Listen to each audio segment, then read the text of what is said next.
particular story one that really suited Prince Harry and not necessarily the Prince of Wales, Prince William. As ever, let me explain. Hi, good morning. How are you today? You all right? Yes. By the way, a bit of a warning. I've gone off Horlick sticks. You know, those sachets. Yeah, they're just full of sugar. Whatever they had in them, they've taken them out. So that's my recommendation. Stick to the original jar and make it with milk. I know I'm lecturing, you know, aren't I? But seriously, the sticks, oh, have come right down the pan. Not buying those again. And you know, it's strange, isn't it, when you contact the company and say, what have you done with it? Oh, nothing.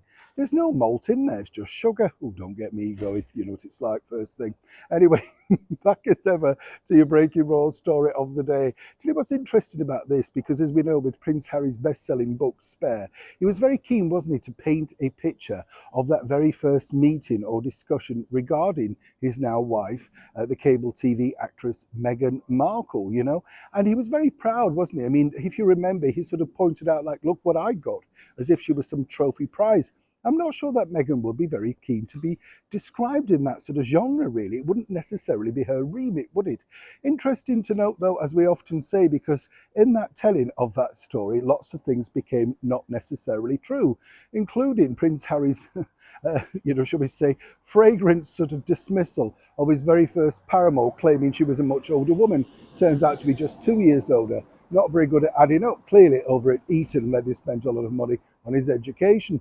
But what's nice to know about this is simply this. You see, as we now know in that book, it was alleged that both Catherine and William could not quite believe that Prince Harry was dating Meghan Markle. That's right. This was because, according to him, when he pointed out the TV show that they all loved, that is, Suits, which is now back streaming on Netflix, well, they couldn't believe it. In fact, they used an expletive. I always found that very hard to believe, personally, you know, because first and foremost, it wasn't a huge show over here. And yes, it had a bit of a cult following, but nowhere in any discussion did William or Catherine cite that they were fans of this said show. In fact, as we now know, she was a huge fan of things like Downton Abbey, loves things like Antiques Roadshow, any sort of dramatic sort of upstairs, downstairs type film. They both love James Bond. And I can tell you for a fact that they like very enriching documentaries, particularly, I have to point out, royal documentaries. Prince William told a very good source of mine about how they like to look at their own family because they're so well done. You know, the professional ones, not the gossipy ones. You know what I'm talking about. So it's interesting to note, isn't it, that despite very, very digging, nobody ever recalls William or Catherine claiming that A, they watched Suits, or B, they knew exactly who this particular actress was.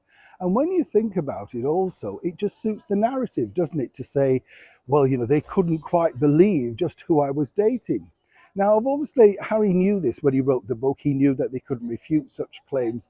But I have this on very good authority. William and Catherine had no idea. In fact, they had to look her up. He showed them stuff on his phone, as ever, we have to say allegedly. Obviously, I would imagine that William, being a kind soul, was sort of basically saying, well, oh yeah, oh her, you know, that sort of thing. But clearly had no real idea. They never realised it was going to progress as fast as it did. And then, of course, they had to go along with it. But as for William and Catherine being mega fans of Suits, I have it on good authority that once again, this story simply suited Prince Harry.